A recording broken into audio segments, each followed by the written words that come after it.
com as práticas de estágio? Como é que é? Isso. Eu, o professor Josias e mais quantos? 5, né? Acho que somos 7 ou 8 da área de estágio. São 8 turmas de estágio, os 4 estágios e mais a didática da história. Nesse semestre eu e o Josias trabalharemos. E é uma área E bem vocês grande. não têm disciplina de práticas? Não chama prática, então? Ela tinha, né, Josias, no currículo antigo, mas parece que gradativamente Anteriormente tinha. está saindo. Entendi. Agora é Vocês não didática e fizeram. faz. Vocês não fizeram a reformulação ainda na 2019, né? Não. Não. Agora acho que vai ser o primeiro momento que a gente vai tocar no assunto de verdade, vai ser hoje. E aí a gente vai gravar, vai deixar no canal de didática, justamente para que depois a gente possa usando isso nas aulas também, né? Eu vou começar a reflexão falando da questão da prática, do estágio, né? E depois eu vou evoluindo para a discussão da resolução e para as consequências que a gente está prevendo, assim, para a reformulação dos cursos, né? Ótimo. Perfeito. Hoje pela manhã uma professora veio falar mais sobre a relações trabalhistas, mundo do trabalho, mas ela tocou de leve, assim, ela já entrou um pouco no assunto, mas não foi o tema principal, né? Professora Fabiana. Então, depois a gente vai poder usar esse material. Eu vou passar para o Josias, ele vai fazer a apresentação informal, então. Eu sou o coordenador de estágios, ele é o vice, eu vou ficar aqui mais nos bastidores para ajudar, tá bom? Sobre o horário, Josias, você vai passar, então, ou quer que eu comente agora já? Pode comentar já, aproveitar com a palavra, pode comentar. Nós temos, assim, a gente agendou para as 8 horas as sessões de comunicação, professor, às 20, né, daqui. Mas se você precisar se estender um pouco mais e a gente precisar começar às 20h15, não tem problema. Vai depender muito da interação. O som está desativado. Eu preparei uma fala que vai dar entre 50 e 1 hora. Tá? E para aí deixar um tempo para o debate, porque aí você falou que de 1h30, né? Aí se os meninos quiserem perguntar alguma coisa, as meninas... só estou vendo menino aqui. Onde estão as meninas? A turma do noturno é um pouco menor, mas daqui a pouco eles vão aparecendo. Eles chegam devagarzinho também, vão chegando em casa e esse horário, né? O pessoal vai pondo pijama para assistir a aula. Mais ou menos isso. Então tá, Josias. Vou passar para vocês aí. Tá bom, bacana, obrigado. Então, boa noite, professor, na verdade, falando, mas já vamos começar? Assim, você acha que a gente começa? Acho tranquilo a gente aguardar mais alguns minutinhos, já podemos começar, né? Acho que sim, é por causa da sessão de comunicação depois, aí acaba ficando... Tudo bem. Vamos começando e o pessoal vai entrando, eu vou aceitando aqui. Tá, João, eu tenho pronto para fazer a gravação, né, Kennedy? Acho que você já pode iniciar agora que eu vou fazer a apresentação da professora. E aí você já inicia. Tudo bem? Acho que ele já está gravando. É que ele grava e não aparece aqui. Não, tudo bem, eu acho perfeito, então. Então, boa noite novamente. Boa noite a todas e a todos. A gente começa a nossa segunda noite de atividades do seminário de estágio. Essa noite a gente vai ter uma discussão em torno da BNC Formação e o Estágio em História. É o tema dessa mesa 4, que é a última mesa do nosso seminário de estágio.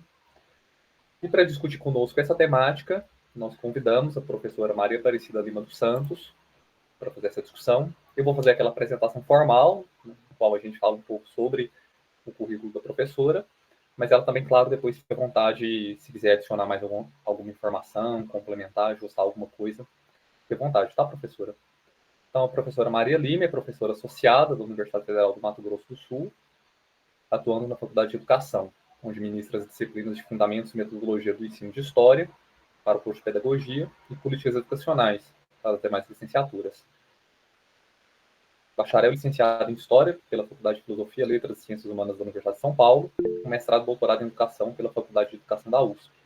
Ela é docente do Programa de Pós-Graduação em Educação da UFME, docente colaboradora do Programa de Pós-Graduação, mestrado profissional em Ensino de História da Universidade Estadual do Mato Grosso do Sul e pesquisadora do Grupo de Pesquisa Interinstitucional Oficinas da História, da UERJ, além de líder de Grupo de Pesquisa Currículo, Cultura e História, da UFMS.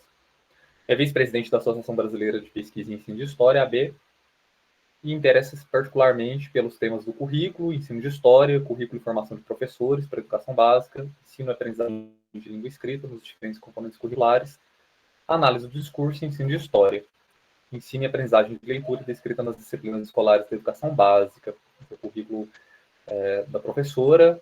Eu acho que estamos ali nas melhores possibilidades para fazer um debate sobre a temática, uma temática muito importante, de discussão candente para o nosso campo, para a área de ensino de história, de estágio. Não vou delongar muito, já vou passar para a professora para aproveitar a presença dela e escutarmos as considerações dela e depois fazermos o debate. Seja bem-vinda, professora, fique à vontade, tá bom? Muito boa noite a todas, todos e todes. Em primeiro lugar, eu quero agradecer o convite gentil, delicado dessa equipe maravilhosa, que coloca aí em pauta questões tão importantes como essa dos compromissos éticos no ensino de história, uma pauta que é crucial no momento político que nós vivemos, né? Então, queria dar os parabéns à equipe por ser tão responsável do ponto de vista político com a formação desses acadêmicos, dessas acadêmicas que estão frequentando o curso que vocês oferecem e lideram. Então, agradeço imensamente a oportunidade de estar com vocês aqui nesse momento especial, porque a gente sabe que não é todo mundo que está atentando para essas questões, para essa discussão toda. Aos poucos, as pessoas estão se dando conta do que está acontecendo no campo das políticas, e é muito triste ver que existe muita coisa que a gente poderia ter revertido antes, se a gente conseguisse pensar e se mobilizar em torno dessas questões antes, né? A exemplo de outros campos disciplinares que estão, né, na luta, engajados aí em formular políticas educacionais já há algum tempo, como é o caso dos cursos de pedagogia, por exemplo. Mas, enfim, eu acho que a gente tem que continuar trabalhando e insistindo, e só o fato de trazer essa discussão para dentro de uma disciplina como estágio, eu já acho bastante significativo, né, do ponto de vista da formação dessas pessoas que vão encontrar uma escola muito diferente daquela que nós, que somos professores desses alunos, encontramos, né, tivemos acesso, né. Então, o momento atual está sendo um desafio para todos nós, para todas nós, em termos de reflexão sobre o que significa formar professora, professor de história na contemporaneidade. Então, eu preparei uma apresentação, eu vou compartilhar com vocês. Eu quero ver, deixa eu ver, será que eu consigo projetar? Se eu projeto assim, e se eu saio assim, vocês veem, né? Vocês estão vendo aqui? Sim, estamos vendo. Estão, né? Estão vendo normalmente? Normal. Normal. Então, olha, eu preparei uma fala que vai durar entre 50 minutos e 1 hora, e eu fiz um roteiro dessa fala para apresentar para vocês, né? Primeiro, abordar, sair para essa discussão sobre a BNC Formação, ou seja, a Base Nacional Comum de Formação de Professores, e tendo em vista que nós estamos aqui num seminário de estágio, eu resolvi partir da discussão de uma questão que é a prática como um elemento, um componente central do estágio, né? E aí, problematizando essa prática, qual o sentido de prática que nós estamos mobilizando quando nós falamos disso no contexto do estágio? Em seguida, abordar como a Base Nacional de Formação de Professores posiciona a prática, e aí já colocando um destaque para essa palavra que passa a ser tratada como um significante. E aí eu vou apresentar para vocês um pouco das referências que eu estou mobilizando para poder posicionar a palavra como significante. Que sentido de prática se procura hegemonizar na BNC Formação? Então, esse é um dos elementos centrais ao abordar a BNC Formação.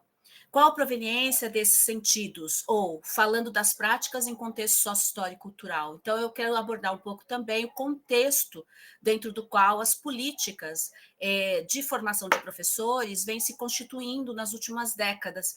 E é nesse contexto que esse significante prática vai ganhando aí uma substância e vai revelando quais são os projetos que são signatários disso que está colocado na base, nos documentos curriculares atuais. Então, vou abordar essas questões tentando exacerbar essa ideia de que existem sentidos de prática em disputa, e eu quero exacerbar um pouco quais são duas dessas disputas, né? E pensando nessa questão de disputa, que sentidos a BNC, formação de professores, busca hegemonizar? Ou seja, qual é a concepção de prática que ela traz e qual é o sentido que ela quer e busca fixar com toda a estrutura que ela propõe. Quais os fundamentos sobre os quais a Base Nacional de Formação de Professores é erigida? E, para finalizar, trazendo um pouco uma questão que as pessoas têm me cobrado bastante quando eu faço as minhas falas, em que eu analiso esses documentos curriculares, eu apresento o que o Buriti coloca como horizonte de possibilidades. Então, nós pensarmos que, apesar de nós termos um contexto extremamente complexo e autoritário e bastante difícil de enfrentar no cotidiano das instituições públicas na atualidade, no que se refere às políticas curriculares, nós temos que pensar que as coisas elas não são, elas estão sendo. Né? Então, nós temos que exacerbar essa dimensão de seres políticos, né? E pensarmos que nós somos parte de um corpo político. Então, pensar um pouco nessa perspectiva do circuito dos afetos. Né? Então, eu apresento algumas considerações para finalizar a minha fala nesse sentido.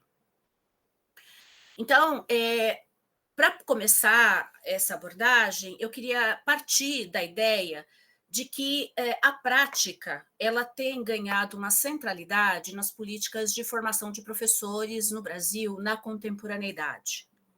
Ela é considerada elemento central nas políticas do pós-ditadura militar. E nós temos esse elemento já perceptível na Lei de Diretrizes e Bases da Educação Nacional, a Lei 939496, e nós temos também um documento importantíssimo que regula, né, regulamenta aí as políticas curriculares, que são as Diretrizes Curriculares Nacionais para a Formação de Professores, as DCNs, formação, que se debruçam sobre os princípios, os fundamentos, a organização dos cursos de licenciatura no Brasil, que se corporificaram nessas resoluções ao longo dos anos. Nós temos várias outras, mas eu coloquei as mais centrais aí, que acabam mobilizando e influenciando as outras resoluções, que são as resoluções do Conselho Nacional de Educação, do Conselho Pleno, 01 e 02 de 2002, momento que nós temos uma virada aí no projeto de formação de professores no Brasil. Nós temos a resolução CNS-CP de 01 de 2015, outro grande momento importante que vai também ser resultado de todo um processo de discussão que durou pelo menos entre 7 e 8 anos, envolvendo o movimento de trabalhadores em educação, os professores das universidades, os intelectuais de maneira geral, para constituir um currículo de formação de professores.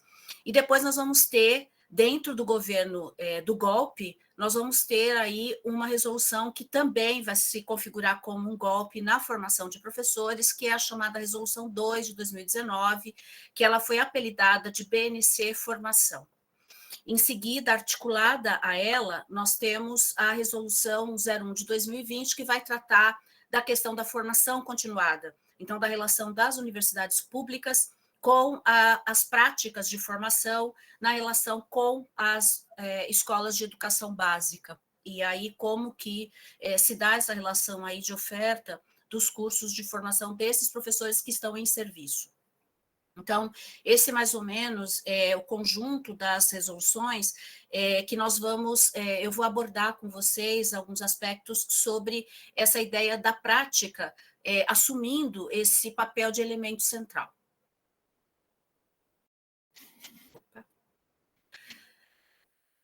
Eu vou abordar essa ideia da prática como elemento central, pensando-a como um significante. Então, eu estou partindo de um certo referencial teórico para fazer isso, a perspectiva pós-fundacional, da análise discursiva, que eu mobilizo para realizar os estudos que eu venho desenvolvendo com a minha equipe, no grupo de pesquisa que eu sou líder, né? A professora Maria de Fátima é vice-líder, está aqui presente também, acompanhando, a quem eu agradeço muito. Vi que chegaram outras pessoas do grupo de pesquisa também, professora Graziella, que é da Secretaria de Educação de Mato Grosso, está fazendo doutorado em matemática, também frequenta o nosso grupo de pesquisa para estudar essas questões, e outras pessoas que eu peço desculpas que eu não estou vendo aí o grupo que chegou, se chegar mais alguém eu cumprimento depois. Mas nós temos procurado, estudado, discutido, pensado sobre as políticas curriculares, mobilizando essas referências que trazem para nós a noção de que o discurso que circula nas políticas curriculares, ele articula vários sentidos provenientes de diferentes projetos políticos, de diferentes grupos sociais, de diferentes sujeitos. Né? Nesse sentido, ele concilia demandas de diferentes sujeitos e grupos, e essas demandas são articuladas de forma precária e contingente em torno de um projeto hegemônico. Então, o que nós estamos dizendo com isso? Que as políticas, quando nós lemos os documentos das políticas, nós temos a sensação de que parece um saco de gato, muitas vezes, o texto, né? E, na realidade, é. Por quê? Porque esses textos, eles são resultado de negociações e eles acabam se constituindo em espaços de constituição de consensos, né, em torno de algumas questões que regulam e regulamentam o campo curricular. No caso aqui, a formação de professores. E a gente fala, na perspectiva dessa teoria, que essa articulação ela é precária, né, no sentido de que ela reúne, inclusive, coisas contraditórias no mesmo lugar, nessa busca de constituição de um consenso. Né? Então, o que nós percebemos nesse processo quando nós observamos os documentos curriculares, né? Que o significante prática ele ganha uma relevância no processo de constituição de um discurso hegemônico. Então, nós temos aí, a partir do final dos anos da década de 1980 e durante todo o ano, a década de 1990, um processo em que cada vez mais essa discussão em torno da necessidade de instituir currículos estruturados a partir das reflexões sobre a prática, vai ganhar muita notoriedade, muita centralidade nos debates. Né? E aí, o que nós temos quando a gente vai trabalhar com estágio? Né? Normalmente, quando o licenciando, a licencianda vai entrar para essa etapa, nós temos uma série de questões aí colocadas. Né?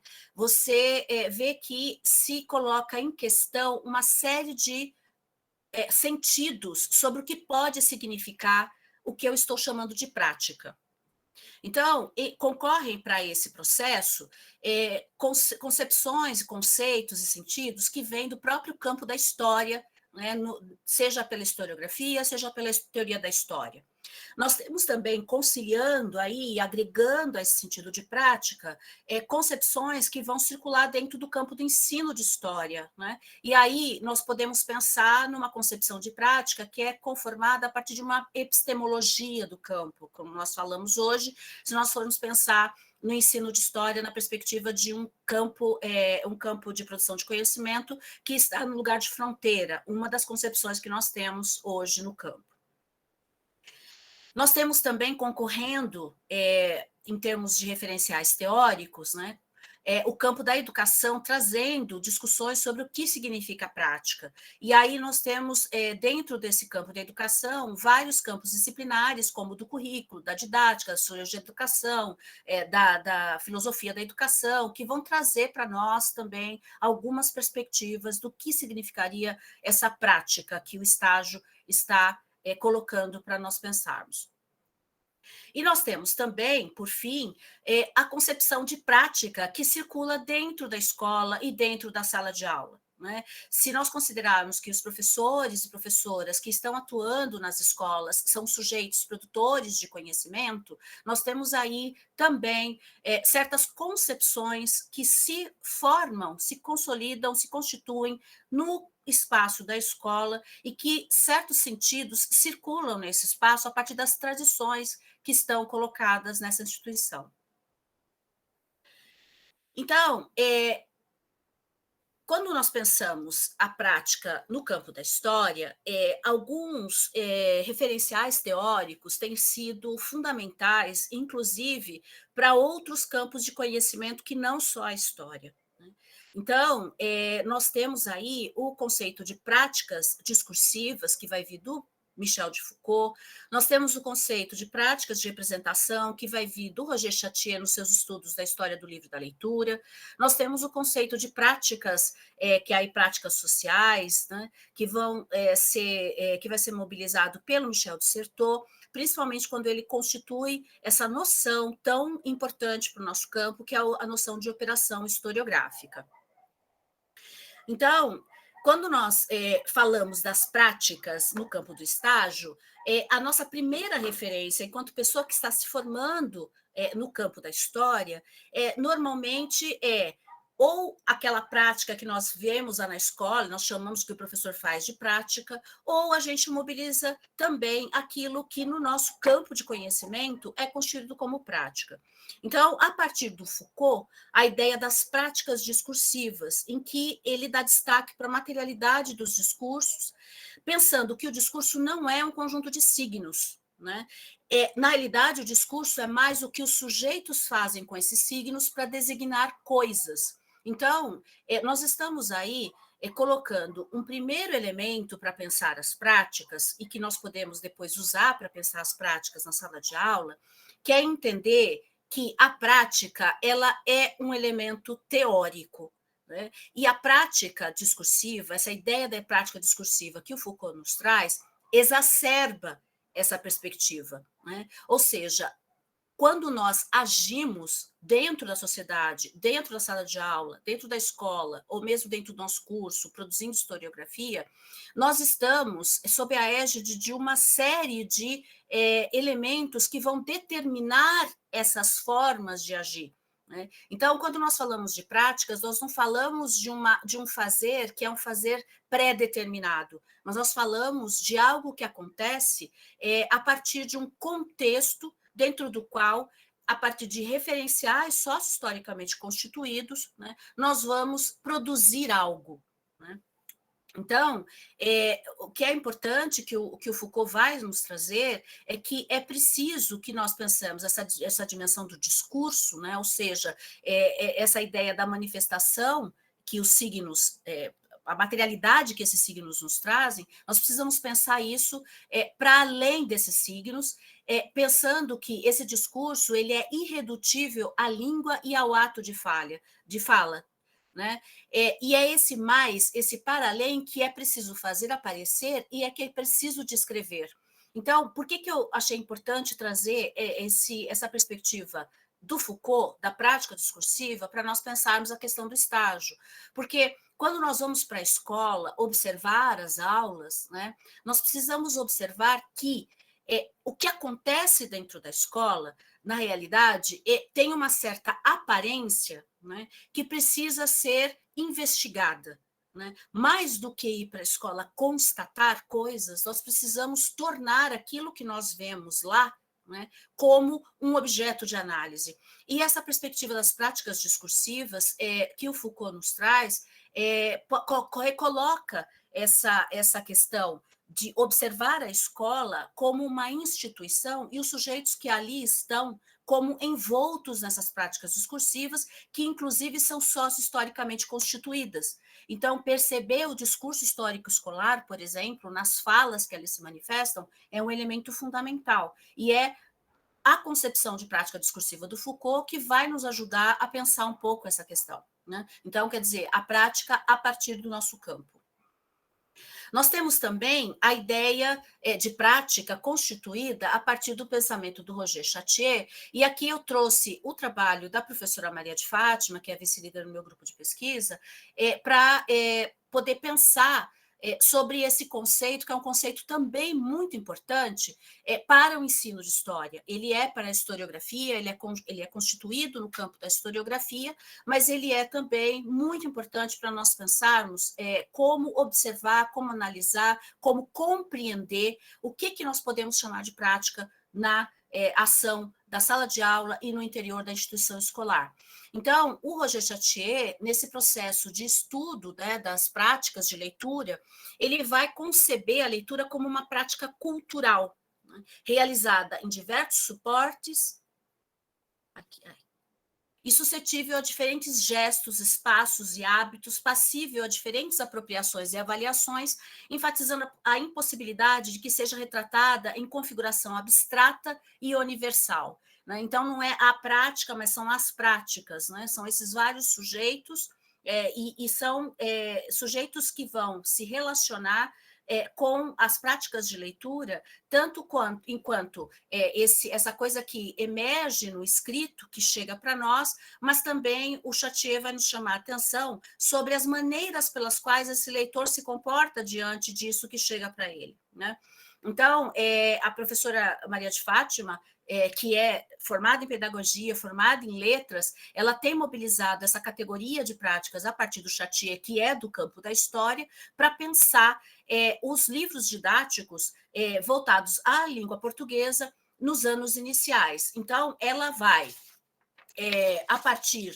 ela vai vai fazer um estudo que vai recair sobre uma coleção didática de língua portuguesa voltada aos anos iniciais, com o objetivo de analisar alguns aspectos da materialidade dos 5 volumes dessa coleção e também mostrar alguns leitores pressupostos, significados nas práticas e representações de leitura. Então, o que esse conceito de prática do Chartier nos traz é que é possível ver a ideia de prática para além do que está sendo visto, para além do que está concretizado à nossa frente. Então, é possível projetar leitores, né, escritores, a partir dessa perspectiva de prática que o Chartier nos coloca.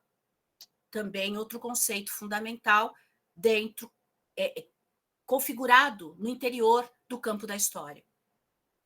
O outro conceito de prática importante, que é o do Michel de Certeau, eu vou trazer aí o trabalho de um outro professor, que é o professor Fernando Menezes, que também é do nosso grupo de pesquisa, em que ele vai mobilizar o conceito de práticas sociais do Certeau e colocar em relação com práticas figuradas do Norbert Elias, e ele vai usar a ideia, conjugando essas duas concepções, ele vai indicar os vestígios e indícios que considerou constitutivos de práticas figuradas que dão sentido à produção de uma determinada escrita sobre a forma como instituiu-se em Belo Horizonte e Campo Grande, Mato Grosso do Sul, a etapa da educação escolar chamada de ensino secundário. Então, ele faz um estudo sobre história da educação, no doutorado em educação, e ele mobiliza a ideia de práticas sociais que o Certeau ele vai elaborar essa ideia de prática para poder falar, inclusive, da operação historiográfica, né, do fazer do historiador, e vai também para analisar as práticas na sociedade, a partir da ideia de que você tem um conjunto de estratégias e táticas que se estabelecem no jogo de relações de forças entre fortes e fracos, né? Então, a ideia das estratégias configuradas pelos fortes, né, e as táticas pelos fracos, vamos dizer aí, usando a terminologia que ele está trazendo para nós. Então, o que eu quero, por que eu trouxe isso para nós pensarmos?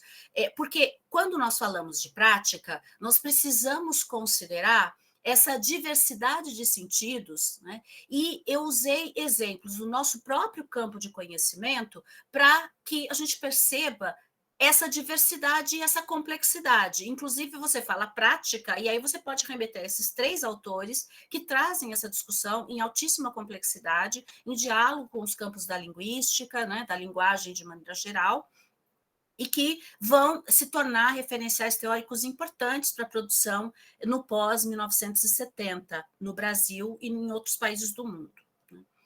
Então,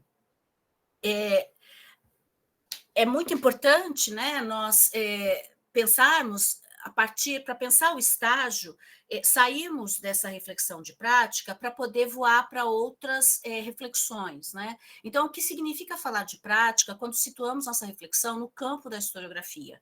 Né? Significa delinear teoricamente o que está sendo chamado de prática, né? E eu chamo a atenção disso também com o objetivo de dizer que, para o campo do ensino, isso não é diferente. Né? Também no campo do ensino de história, quando nós falamos de prática, nós podemos estar falando de várias coisas diferentes. Então, um primeiro sentido que nós temos aí de prática, que vai ser usado para acionar uma relação do campo da história com o campo do ensino de história, né, é essa ideia de que aprender a ser professor implica hoje, né, investir na compreensão do que são os fundamentos do fazer do historiador. Né? Essa concepção é uma concepção que traz para nós a ideia de que o campo do ensino de história ele está situado no interior do campo da história. Então, a perspectiva que a gente vai chamar de didática da história, né? Em que o campo da história ele vai se pensar aí na sua relação com a sociedade, na sua relação didática. Né? E aí eu não preciso retomar essa discussão com vocês, porque vocês já têm essa discussão no curso. Os professores estavam até falando que existe uma disciplina chamada didática da história, então é algo que vocês dominam. Agora, eu queria trazer como elemento importante que, nessa concepção, né, o fazer do historiador ganha centralidade na articulação, né, entre o campo do ensino de história e o campo da história. Né? Então, é uma concepção de ver, é uma maneira de ver essa relação, né? Em que se assume a prática como elemento central. Só que a prática que nós estamos falando aqui, do ponto de vista epistemológico, ela está referendada numa teoria, né, que vocês se apropriam aí quando estudam a didática da história, que é uma prática muito diferente do que nós vamos ver no interior das políticas curriculares, como eu vou mostrar daqui a pouco para vocês. Agora, o que é importante também nós percebemos que a perspectiva de relação do ensino de história como algo que está dentro do campo da história é uma perspectiva, ou seja, é uma tendência. Nós podemos falar hoje em uma tendência no campo do ensino. Nós temos outras maneiras de ver a relação do ensino de história com o seu campo de referência, ou a ciência de referência, como alguns autores vão chamar, né? Então, nós temos, por exemplo, o professor Fernando Pena, na sua tese de doutorado, ele vai mobilizar a ideia, né, de uma operação historiográfica escolar e vai pensar o ensino de história como operação historiográfica a partir tanto dessa reflexão que o Certeau vai trazer para nós, da operação historiográfica, mas também vai trazer algumas reflexões que o Riquer nos coloca, como a questão da figuração, né? E vai trazer também alguns elementos do campo da retórica para pensar o que é esse fazer em sala de aula da professora e do professor de história. E ele trabalha e opera todo esse referencial numa concepção em que ele pensa o ensino de história como um lugar de fronteira, ou seja, ele não está dentro da história, ele não está dentro da educação e ele está nos dois simultaneamente. Então, essa ideia que ele e a professora Ana Maria Monteiro vão desenvolver num artigo que vocês devem conhecer, que é um artigo clássico de 2011.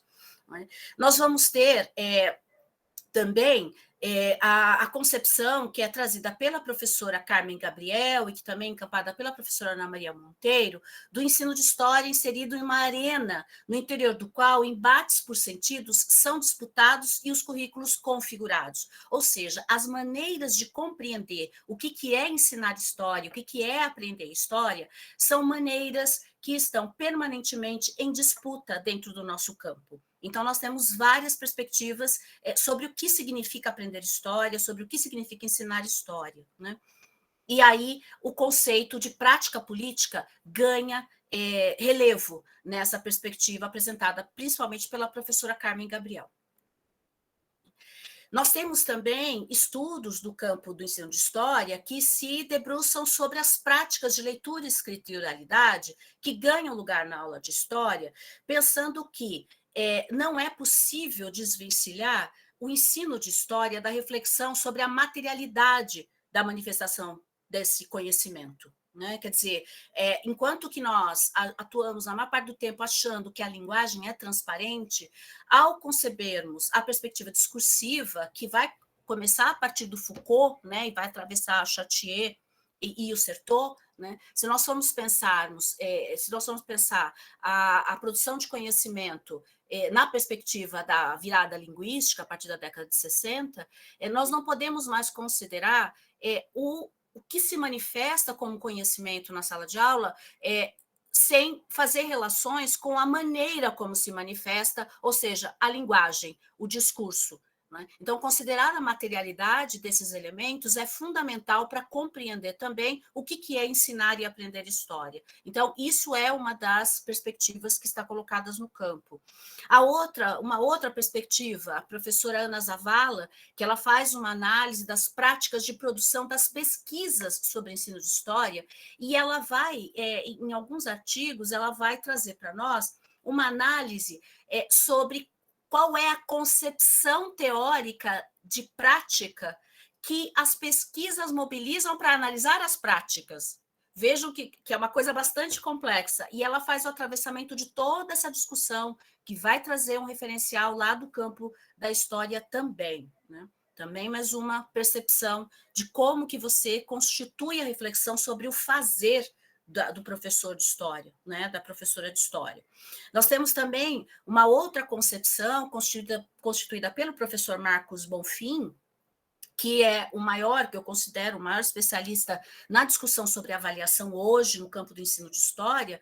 Ele faz uma análise das práticas de avaliação. Né? Ele pensa as práticas de avaliação no contexto de práticas de legitimação e validação das aprendizagens frente à necessidade de produção de presença. Então, na oposição a uma perspectiva de pensar o ensino e a aprendizagem em perspectiva cognitivista, ele vai colocar uma perspectiva filosófica e política, que é essa da produção da presença. Então, eu convido vocês até, que quiserem, a conhecer esse trabalho para entender uma possibilidade de evolução e de superação dessas práticas excludentes de avaliação que nós temos incorporadas no ensino. E nós temos também mais uma, para dar um exemplo, a ideia de práticas educativas, né, que vai vir à tona a partir da perspectiva de pesquisas no campo do ensino, que assume a questão da interculturalidade como elemento central e do pensamento decolonial. Então, nessa perspectiva, o que nós temos? As práticas educativas são pensadas como práticas que fazem resistir, insurgir e transpor os limites da colonialidade nas dimensões do ser, do saber, do poder e da natureza. Né? Os sentidos são construídos, movidos, elaborados pelos diferentes sujeitos, colocando-se em primeiro plano as suas experiências e sentimentos e situando esses sentidos em uma relação horizontal no que se refere à produção de conhecimento acadêmico. Então, não existe uma verdade que se antecede aos saberes das comunidades e aos saberes dessas pessoas, desses sujeitos. Né? O que existe são conhecimentos de diferentes naturezas e dimensões, a partir até de uma ideia de ecologia de saberes que a gente vai trazer aí do Boaventura Sousa Santos, por exemplo. Então, vocês vejam, eu estou trazendo isso para nós pensarmos que, quando nós falamos de prática hoje, no campo do estágio, nós estamos falando de algo extremamente complexo, nós não estamos falando de uma coisa simples, não é? Mas, fundamentalmente, o que torna, o que é comum a tudo isso, é que nós precisamos mobilizar teoria para pensar prática, porque prática é teoria. Né? Então, essa concepção ela é muito difícil de ser enxergada. Por quê? Porque no campo das políticas e nas concepções que circulam no cotidiano, a prática é algo separado da teoria. Aqui eu trouxe alguns dos trabalhos, porque eu não coloquei lá nas referências, porque senão não dava para projetar para vocês, tá? E aí eu quero trazer, então, para a gente poder ampliar essa discussão, essa reflexão sobre a prática, a circulação dessa discussão no campo da educação. Quando nós pensamos a questão da prática, e aí posicionamos isso na discussão sobre as propostas curriculares, e no caso a Base Nacional de Formação de Professores, mas não só, também a BNCC traz embutida essas concepções, né? Nós vamos ver que os sentidos de prática flutuam nos textos curriculares. Então, vocês vejam, eu falei daquelas concepções, aqueles sentidos de prática que estão advindos só do campo da história e do campo do ensino de história, e nós temos mais sentidos de práticas que circulam por aí, né? Então, vocês imaginam por que os documentos curriculares eles acabam sendo tão áridos, muitas vezes, de serem compreendidos, ou até, às vezes, tão vazios, eles são tão esvaziados para poder caber tudo, que eles não cabem nada. Né? É o que, na teoria pós-fundacional, vai se chamar de significantes vazios. Né? Você cria esse vazio para depois, dentro de um certo contexto discursivo, você preencher com os sentidos que um certo projeto vai querer instituir como hegemônico. Né? Então, vejam, no campo da política, nós vamos ter a negociação entre vários sentidos. Né? Então, vamos lembrar lá em 2016, né, do embate que houve em torno da BNCC sobre os significados e os sentidos, né, que foram atribuídos àquela proposta da versão preliminar, né, a primeira versão da BNCC. Então, o que a gente assistiu ali? Né? Um embate, um debate bastante acalorado, né, um enfrentamento entre os vários sentidos que circulam no campo da história, do ensino de história, sobre o que significa formar os professores e sobre o que significa estruturar um currículo que seja adequado para formar esses professores. Né? Então, nós temos, no campo das políticas, um processo em que esses sujeitos se enfrentam numa arena e esses documentos resultam desse enfrentamento. Então, por isso que, muitas vezes, quando a gente olha para eles, uma série de sentidos emerge e, ao mesmo tempo, nenhum emerge. Né? Então, o que nós temos aí? Nós temos os documentos curriculares, fundamentalmente, como um lugar onde nós precisamos olhar buscando indícios desses projetos em disputa. Então, ao invés de olhar para o documento como algo que vai trazer o certo ou o errado a respeito do ensino de história, nós temos que observar quais são os sujeitos e quais são os projetos que estão em disputa ali dentro. Né? Então, os significantes, eles acabam se tornando indícios desses projetos em disputa. Né? Então, nós podemos observar as políticas curriculares de formação de professores e aquelas voltadas à educação básica, como a BNCC, a reforma do ensino médio, por exemplo, como esse lugar em que essas práticas, né, esses sentidos de práticas vão se enfrentando, né, dentro dos contextos discursivos que ali se constituem. Tá? E, a partir dessa perspectiva, nós podemos fazer uma pergunta, né? Que projetos de formação de professores compõem a arena de políticas curriculares? Isso é muito importante para nós pensarmos que tipo de sentidos nós estamos associando a essa ideia de prática quando nós estamos no estágio e depois quando nós nos tornamos professoras e professores. Né? Deixa eu tomar uma aguinha aqui, que a gente vai falando, vai secando a garganta.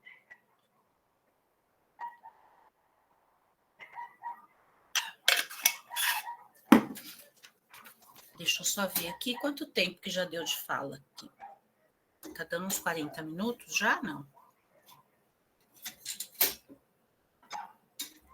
Eu sempre ponho um cronômetro e nunca lembro de acionar. Ai, professora de história, gosto de falar, né? Agora são 19h20, eu não lembro que hora nós começamos exatamente, eu acho que foi 19... Quase 19h50, né? Foi 19h37 a abertura, acho que 15 para 7, eu acho, né? Tá, não, tá tranquilo, temos bastante tempo. Então, tá. Então, eu estou pondo aqui mais uma meia horinha para falar, para poder abrir, se vocês quiserem conversar, né? Então, o que nós temos visto? O que a bibliografia do campo das políticas nos traz para nós pensarmos os projetos de formação que estão se colocando nessa arena de políticas curriculares? Um primeiro deles, que tem ganhado bastante premência, principalmente a partir da Resolução 1 de 2002, as resoluções 1 e 2, que eu falei para vocês, que vão estabelecer os novos parâmetros para estruturar os currículos. Então, por exemplo, essa coisa de pôr prática de ensino desde o primeiro ano, a carga de estágio que aumenta, né? Essa coisa de colocar as disciplinas, os componentes, né, das disciplinas de pedagogia, né, que vão se tornar parte do currículo da licenciatura, das graduações, das licenciaturas específicas, né? Então, esse é o momento em que essa reformulação toda é feita. E aí, o que nós já começamos a perceber quando nós analisamos essas políticas, né? Que você vai instituir um sentido de prática muito associado a esse chamado enfoque empirista. O que seria esse enfoque empirista, né? A defesa da legitimação do professor como produtor de saber, essa é uma das coisas que está colocado, mas não só no enfoque empirista, também na perspectiva crítica, que é a outra que eu vou apresentar mais à frente, né? A docência pensada como uma construção cultural, ou seja, a docência ela é algo situado, né, histórica, social e culturalmente. Então, ela não é algo que é essencial, né, é uma coisa que se dá em essência, ela se dá numa existência concreta nas relações, né? O trabalho da professora e do professor em relação íntima com a aprendizagem dos estudantes. Então, esse é um dos elementos que vai ganhar, vai se exacerbar ao longo das décadas de 90 e vai culminar aí como princípio das políticas nos anos 2000, né, no começo do século XXI, que é essa coisa de que a aprendizagem passa a ser um termômetro da qualidade do trabalho do professor e da professora, né? Então, uma série de mecanismos de avaliação dessa aprendizagem vão servir para também desenvolver processos de controle do trabalho do professor, né?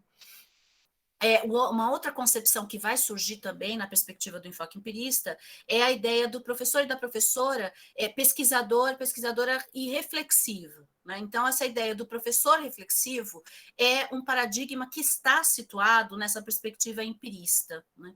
E a prática profissional orienta a produção dos saberes sobre o ensinar.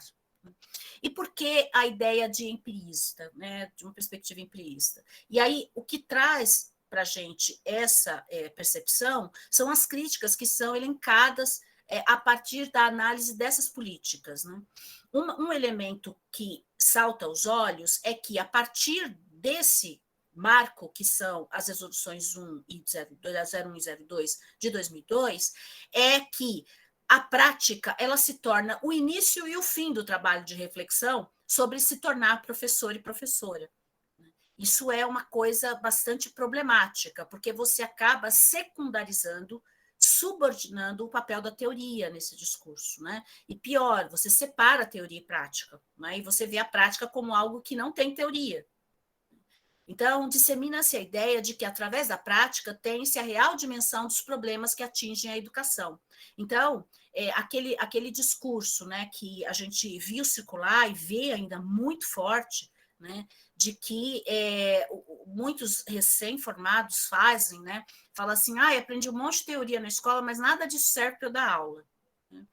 Então, essa perspectiva, que é muito reforçada pelo discurso do enfoque empirista, ela é extremamente perigosa, porque por trás dela está uma desqualificação do fazer docente enquanto uma prática intelectual, né? E que vai desembocar nas políticas atuais.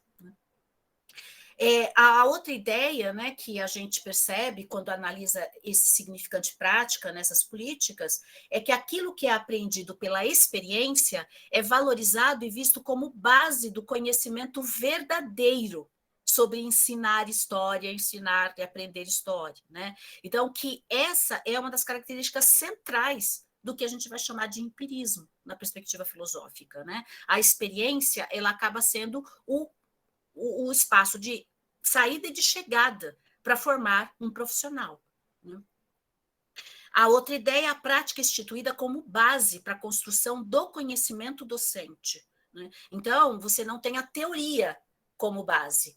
Então, percebam, quando eu separo teoria e prática, eu corro esse risco.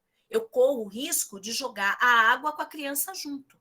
Né? Quando os professores e professoras reclamam que existe, a gente vai na faculdade, tem muita teoria, que a gente chega lá na sala de aula, que essa teoria não tem, né, link com a realidade, existe algo ali que é significativo desse questionamento, mas o problema não é esse. O problema é como que nós, ao assumirmos essa dicotomia, nós estamos secundarizando o papel da teoria e nós estamos subordinando também essa dimensão e eliminando praticamente essa dimensão intelectual do fazer, né? Como nós vimos ali agora, pelo referencial teórico que eu trouxe para vocês, elaborado dentro do próprio campo da história, né? Em que nós estamos falando de uma prática que é teórica, aquilo é teoria, né? Pensar a prática sempre é teoria, né? A prática sempre é teoria. Então, como nós aprendemos desde muito cedo a separar as duas coisas, é muito difícil entender quando a gente fala que prática é teoria. Né? Então, por quê? Porque na nossa concepção de formação, essa coisa de separar prática e teoria já é um elemento naturalizado. Né? Então, a formação real, nessa perspectiva empirista, ela aproxima-se da prática. O que não se aproxima é irreal. Então, quando eu estou lá na disciplina de, sei lá, Brasil contemporâneo, trabalhando as várias vertentes historiográficas de abordagem das questões relacionadas a, não sei, vamos pensar aí, a Constituição do Brasil republicano, né? A pessoa, né, fica pensando, puxa vida, mas qual é a relação disso com ensinar, né? Fica aquela coisa de achar que aquilo é teoria, teoria, teoria, e que aquilo não tem nada com ensinar. Então, é claro, gente, que a gente tem um modelo disciplinar de cursos de formação que é bastante complicado, né? Porque nós temos uma tradição academicista, né? Agora, isso não significa... Quando a gente critica o modelo academicista, a perspectiva 3+1, por exemplo, né, que você acha que se você o enche de conteúdo de história, o cara vai se tornar um bom professor, etc. Criticar isso é uma coisa, né? Subalternizar, subordinar e eliminar a teoria é outro projeto. São coisas muito diferentes. Né? Quando a gente critica a perspectiva academicista, nós estamos pensando em tentar mobilizar o arsenal teórico para pensar a docência teoricamente. Né? Esse é o grande desafio. Né? Então, a didática da história, na perspectiva que os alemães têm trazido para nós, né, têm procurado discutir, ela não nos coloca essa dimensão teórica, né, do ensino. Né? Então, quando a gente faz a crítica à perspectiva academicista, nós não estamos minorando o papel da teoria. Né? Mas, no contexto das políticas curriculares atuais, é o que está acontecendo. Então, se mistura tudo. Lembra que eu falei da coisa dos sentidos, que eles vão sendo colocados em jogo, né? E quando você vê aqueles sentidos dissonantes, eles vão sendo varridos. E uma certa concepção vai se hegemonizando e se naturalizando. Né?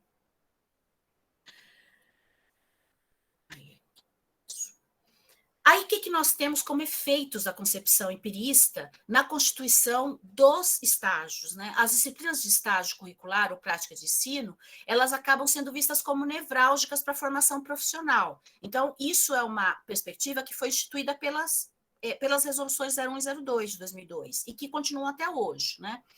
Elas são vistas como espaços privilegiados de estabelecimento de relação entre teoria e prática. Então, vejam, essa relação dicotomizada já nasce dentro desse modelo curricular. Né? É nelas que se mergulha no cotidiano da profissão docente. Isso é uma concepção. Né? Quer dizer, é na prática que se mergulha, dentro da disciplina de estágio, que se mergulha no cotidiano docente. Né? Isso não é uma coisa da disciplina de História do Brasil, não é uma coisa de História da República, do Brasil republicano, etc. Então, portanto, é no estágio que você potencializa a formação profissional. Né? E aí, eu trago aqui uma fala da Rosane Dias e da Alice Casimiro Lopes, que eu achei muito interessante, que elas falam assim, se é preciso definir um lugar para a prática estar presente, é porque se estabelece simultaneamente um lugar onde se supõe que ela não esteja, Então, se eu falo que o estágio é o lugar da prática, né, é porque em outros lugares do curso não é o lugar da prática. E aí é justamente essa dicotomia que é o problema. Não é o problema de haver o estágio, de você ter uma ida à escola, uma aproximação na disciplina de estágio, mas é você entender que estágio e todo o corpo do curso são coisas diferentes e separadas, né? E isso também está por trás, o efeito, né, dessa concepção, é que a maneira de se compreender a relação historiografia e ensino também é afetada, né?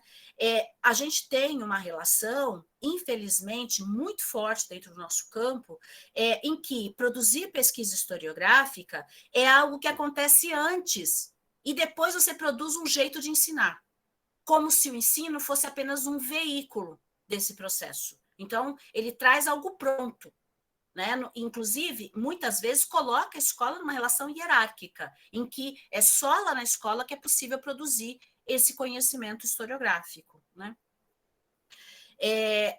A concepção de ensino também, outro problema grave que acontece aí é essa concepção de ensino como espaço de aplicação e não de produção de conhecimento, né? Então, enxergar o ensino, o campo do ensino de história como um campo de produção de conhecimento é um dos grandes problemas que nós temos, e que nós temos buscado aí, como pesquisadores desse campo, afirmar, né, essa epistemologia do campo, né? E o outro problema também que nós temos é nas pesquisas que pensam que a historiografia é uma coisa, e aí você depois pensa como vai ensinar aquilo que a historiografia produziu, essa dicotomia, né? Você desconsidera nesse processo a função social da escola, e você desconsidera também que o ensino de história, né, ele se subordina, a função formativa do ensino de história se subordina à função da escola, à função social, e determina, inclusive. Por isso que quando muitas vezes a gente aprende muitas coisas no estágio, na prática, na universidade, depois chega lá na escola não consegue fazer nada daquilo. Por quê? Porque você tem toda uma estrutura, né, de funcionamento da instituição escolar que se constitui como cultura escolar e, no caso do ensino de história, o discurso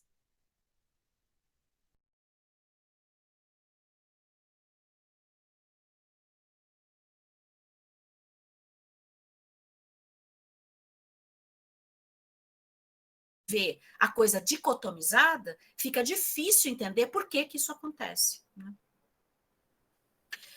Na concepção crítica, e aí a outra concepção que está nessa arena dentro das políticas curriculares, né, nós temos a formação do profissional crítico-reflexivo colocado, né?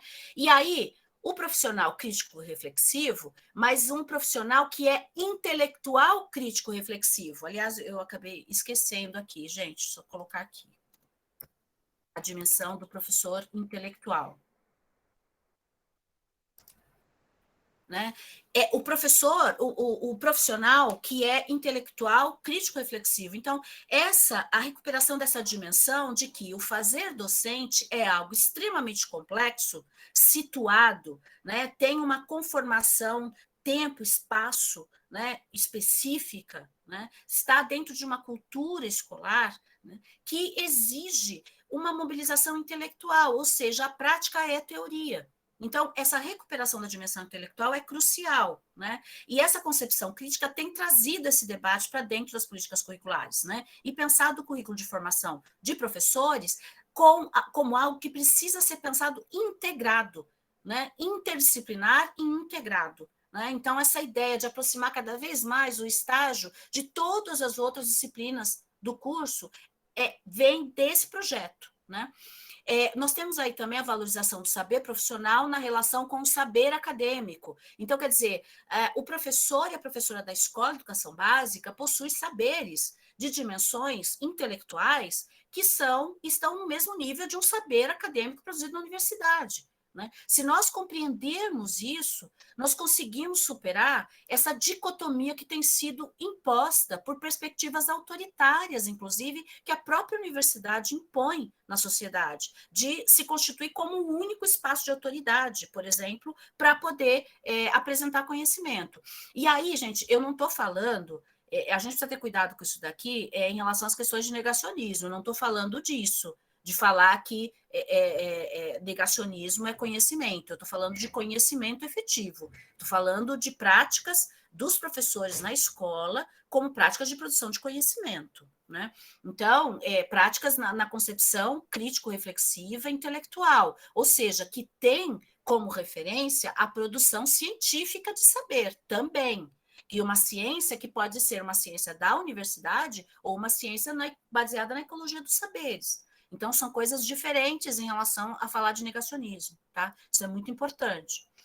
E aí, a ideia também que está colocada nesse projeto da formação como locus da luta política contra a exploração do trabalhador e da trabalhadora. Então, pensar que a formação de uma professora e de um professor como intelectual e que atua refletindo sobre o seu fazer permanentemente, né, é uma formação que promove a emancipação desses trabalhadores e trabalhadoras, né?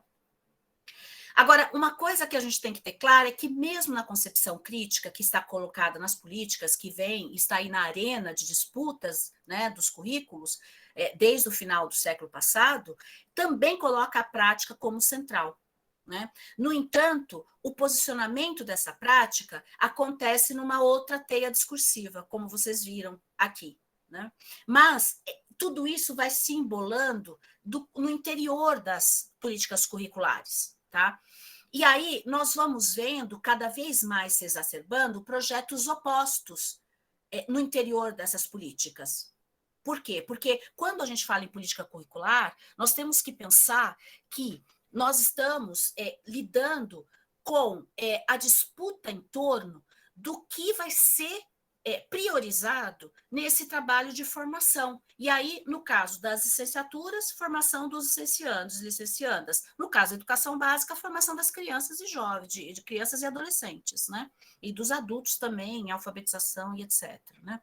Então, grosso modo, nós podemos falar que existem dois sentidos que estão relacionados a dois projetos em disputa no interior das políticas curriculares, a partir do exame desse significante prática, né? A prática em perspectiva dialética da praxis, que vai trazer para nós a ideia de prática profissional como uma reflexão complexa em contextos, né? Então, a teoria sempre está muito forte aí, né? Então, o profissional crítico-reflexivo, intelectual crítico-reflexivo, a formação teórica densa, o docente intervém, propõe, cria e executa currículos. Ele reflete sobre a função da escola e do ensino. Então, não dá para pensar a ação em sala de aula, né, do ensino de história, sem pensar a função do ensino de história na sociedade, né? E esse professor, essa professora, eles podem intervir reconstruindo essas funções, reconstituindo do ponto de vista político. Nesse projeto, o componente da pesquisa é central, né?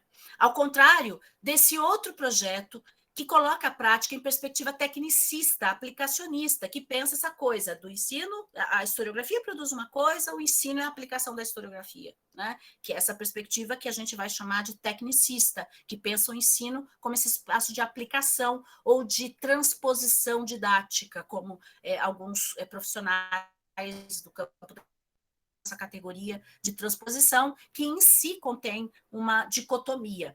Existem reflexões aí que dizem que não, né? Mas eu, do meu ponto de vista, eu defendo essa ideia mais da cultura escolar, né, do que da transposição didática, porque em si, para mim, a partir do Chevallard, na didática da matemática, se concebe esses dois momentos quando você fala em transposição, porque transposição quer dizer trazer de um lugar para o outro. Então, em si, né, o significante já traz a ideia de separação. Então, do meu ponto de vista, né, se constitui aí essa dicotomia, né? E aí, nesse projeto tecnicista, a prática profissional, executar currículos prontos, né? Então, não é mais pensar sobre e produzir esses currículos, mas é executar um currículo que já vem pronto, BNCC, BNC formação, né? O profissional, ele se torna um técnico. Né? A formação, a experiência é o que conta.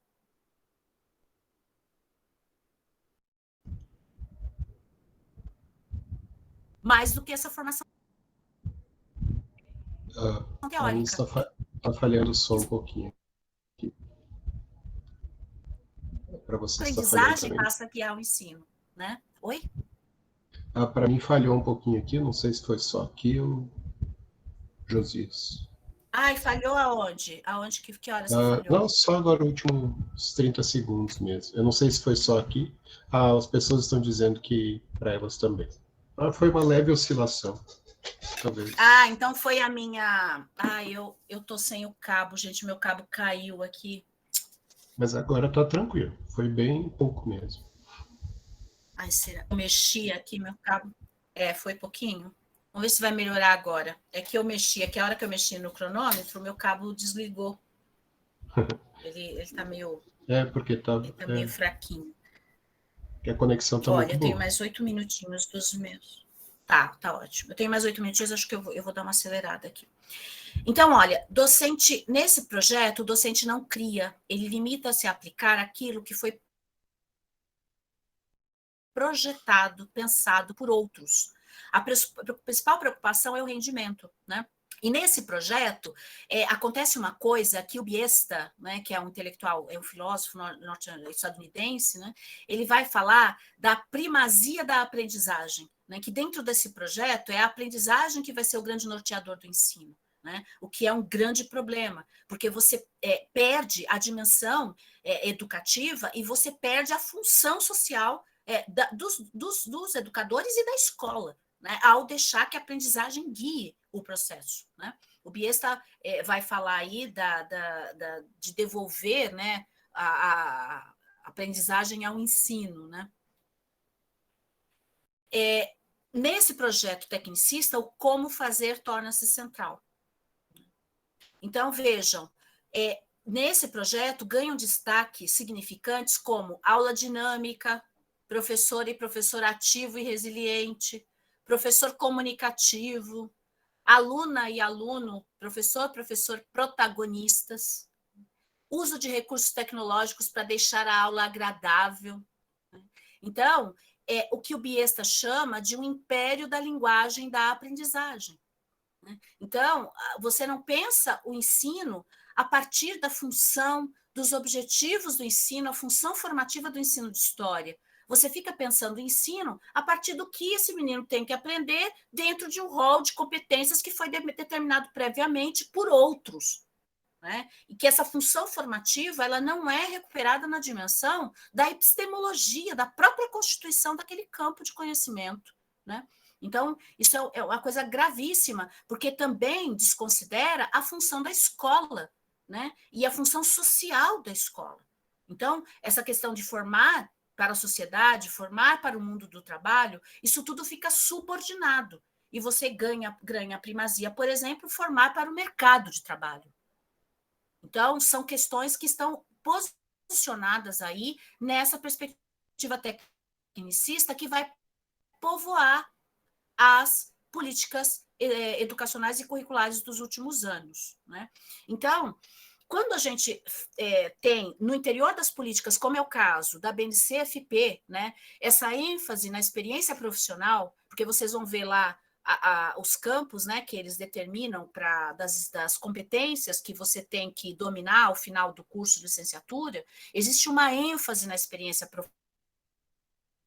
profissional que, por um lado, é um projeto defendido no campo de pesquisas e de militância da educação, porque tem uma discussão desde os anos 80 sobre o que significa formar um docente, uma docente, né? E aí, ele é também um projeto defendido por comunidades epistêmicas ligadas a grupos conservadores. Então, se por um lado a gente tem um projeto, né, quando a gente fala de experiência profissional guiando o processo de formação de professores, né, como um elemento do projeto defendido no campo de pesquisas, da militância e educação, a gente associa isso, esse sentido, com esse projeto que está ligado a grupos conservadores, nós vamos exacerbar a estruturação de um significante no interior das políticas que vai conter esses dois sentidos e vai conciliar, né? Vai chegar ao ápice, né, de nós termos um documento como a BNCC, por exemplo, que não tem referência bibliográfica, porque o esvaziamento, para caber todos os sentidos, é tão grande que acaba se tornando nada. Então, quando o significante se torna vazio, ele pode ser preenchido com qualquer outro sentido flutuante. Então, vejam que coisa perversa que vem acontecendo no interior das políticas. Quando você pega os documentos curriculares, lá dos parâmetros curriculares, ou mesmo das propostas curriculares das décadas de 80, depois os PCN dos anos 90, e depois você pega a BNCC, você observa o processo de esvaziamento das perspectivas epistemológicas que estão por trás, fundamentando os projetos que estão ali em disputa. Você percebe isso, por exemplo, como eu falei, pela eliminação das referências bibliográficas. São textos que têm frases curtas, sujeito, verbo, predicado, se assemelhando a textos de cartilha, inclusive. Né? Por que se faz isso?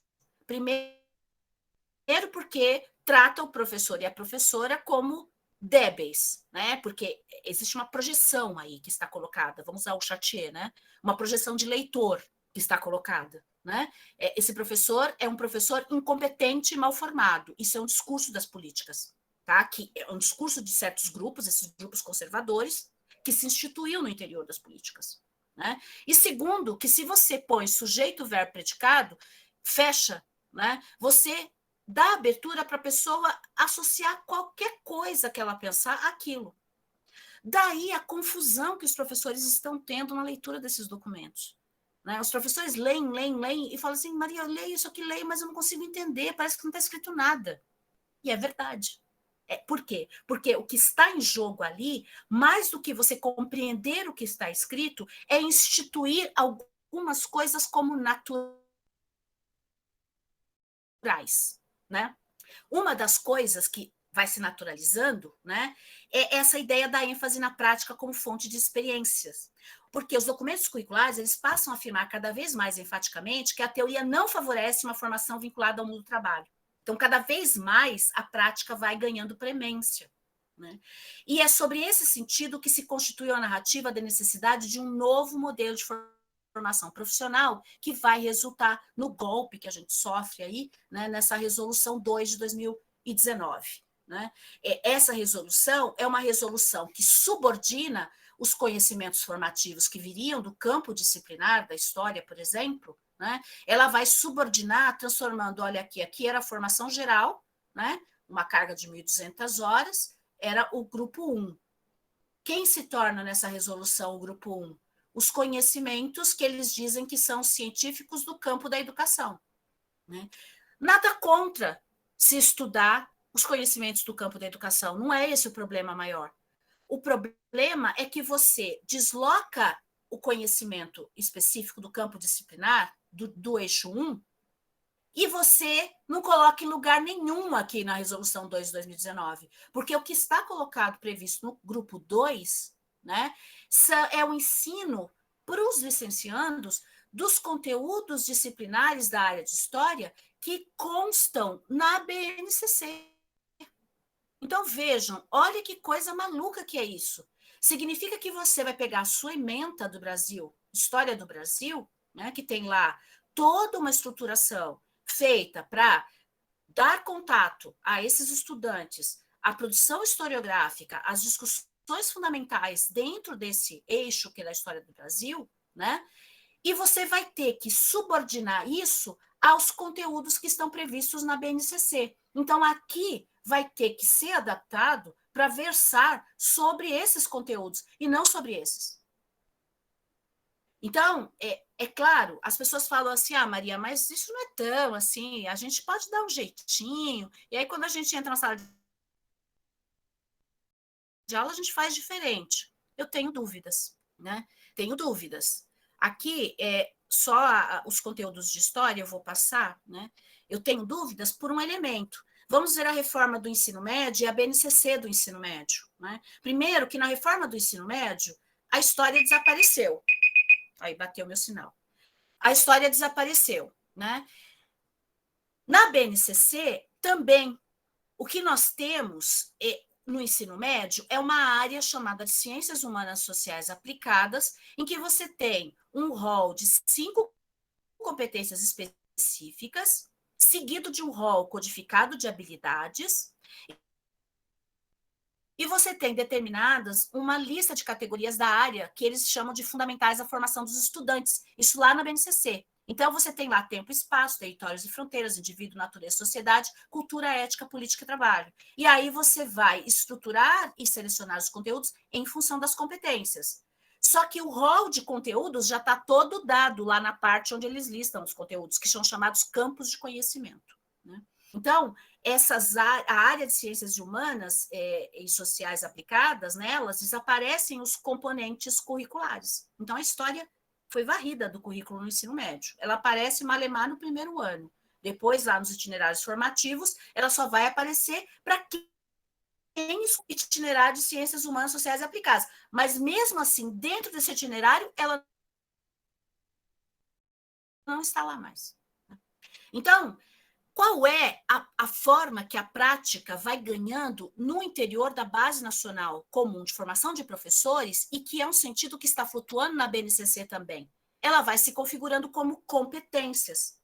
Então, a prática ela se torna também o elemento para avaliar os cursos na sua capacidade de formar professores e professoras e também se torna o elemento central para avaliar as crianças. E ela se torna também o elemento fundamental para selecionar os conteúdos que vão compor o currículo. E esse currículo é o do ensino superior e o da educação básica. Tudo se integra, né? Então, vejam, a palavra competências na resolução de 2019, ela aparece 50 vezes, enquanto que objetivos e princípios da formação dos professores não aparece.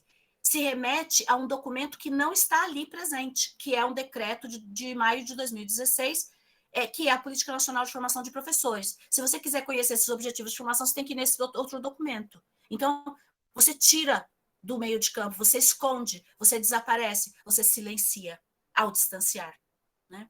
E aí nós vemos o que nesse processo?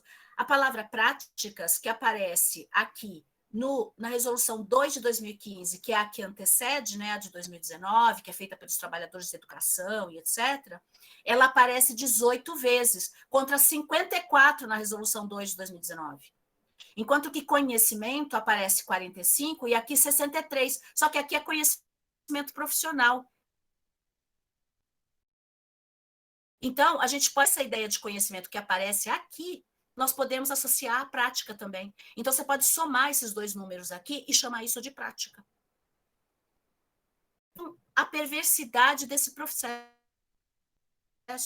Aqui nós citados uma vez no Resolução 2 de 2015, de 16 páginas, tá? Aqui, no documento de 12 páginas, aparece 27 vezes e 17 no anexo de 8 páginas. Então, o que nós temos associado à ideia de prática e a ênfase na prática nos currículos de formação? Uma naturalização do discurso da má profissão, má formação dos professores. Tá? Então, nesse espaço da prática associada às competências, nós vemos nascer a relação entre novo e qualidade, né? Que está posicionado nesse contexto que vocês estão vendo aí, das conferências mundiais que vão formular nesses termos as políticas, os princípios que vão passar a circular no interior das políticas curriculares locais. E, no caso, no Brasil também não é exceção. São vários lugares do mundo e esse processo vai ter início a partir de 1990, com a chamada Conferência de Jomtien, na Tailândia, onde o Banco Mundial vai se tornar o financiador das conferências promovidas pela Unesco e vai decretar a educação como elemento crucial para superar a pobreza. Vejam, põe na conta da educação o problema da distribuição de renda. Então, vejam que isso é uma concepção toda que está amparada em um projeto econômico, político e econômico, né? E nós vamos ter no Brasil alguns intelectuais orgânicos do sistema que vão disseminar a partir dos chamados think tanks, né? Que são esses centros, grandes centros de produção teórica, né? A partir desses referenciais, que é caso da Fundação Getúlio Vargas, ou de uma professora universitária de uma universidade pública, como é a Marilena Guimarães, uma das principais chefes do processo de desmonte das instituições públicas de ensino, né, e de abertura para a entrada dos capitais privados no formato de OS, né, que está bem avançado lá em São Paulo, por exemplo. Acho que o próprio Goiás também está sofrendo esse tipo de assédio de processo também, né? E você também tem essa disseminação desse ideário empresarial através das fundações e organizações não governamentais, como os Movimentos pela Base, Todos pela Educação, Fundação Roberto Marinho, Instituto Ayrton Senna, SEMPEC, né? A parceria foi materializada pelo acordo de cooperação com as instituições, como Instituto Natura, Instituto Sonho Grande, Instituto Corresponsabilidade na Educação. Se vocês forem examinando tudo isso, são os institutos que estão fazendo parceria com os governos do Estado para implantar a reforma do ensino médio. E estão dando, por exemplo, né, formação em competência socioemocional, né, o governo da alma, né, das crianças. Né? Essa ideia que vem da cultura das corporações, em que a tarefa e o dever do gerenciamento são não mais restritos a autorizar e impor regras e procedimentos, mas a determinar como os empregados sobre o que produzem. É essa teoria, né, elaborado no interior do campo da administração, através de intelectuais como Hayek, que vai forjar esse conceito de economia moral, que nós vemos surgir essa perspectiva das competências socioemocionais que vão penetrar nos currículos. E aí você tem, por exemplo, elementos que vão se tornar disciplinas, como, por exemplo, projeto de vida, né, que vai ocupar, que ia ser ocupada pelo ensino de história, né, na atual reforma do ensino médio, que se tornam espaços praticamente de autoajuda, de conformação dessas crianças a um discurso, que é o discurso da competitividade, da cultura empreendedora, na perspectiva dessa retórica da revolução da qualidade, né, a qualidade total que é disseminada no meio empresarial. Então, vejam, eu acelerei um pouco agora no final, mas aí, se vocês tiverem dúvida, a gente pode retomar isso, né?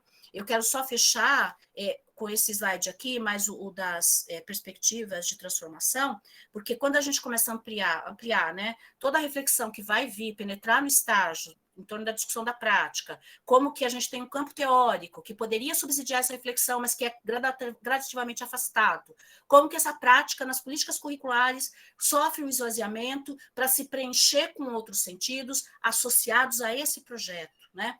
Quando a gente chega nisso, a gente começa a ter um pouco de desânimo e desespero, né? Mas, na realidade, não é para isso, não. Na realidade, a consciência desse projeto tem que nos dar força e muita responsabilidade nesse trabalho de ser professora e professor, né? E aí, eu queria chamar a atenção de como que nós estamos no cotidiano hoje, nas universidades e na educação básica, utilizando significantes desse projeto na maior naturalidade.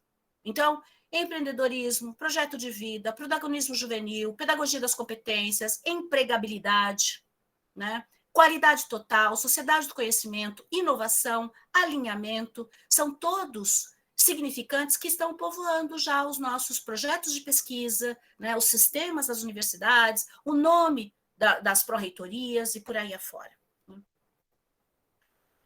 Então, eu queria só, aqui não vai dar para a gente, abordar, porque senão vai ficar muito extenso, vai acabar o tempo aí, né?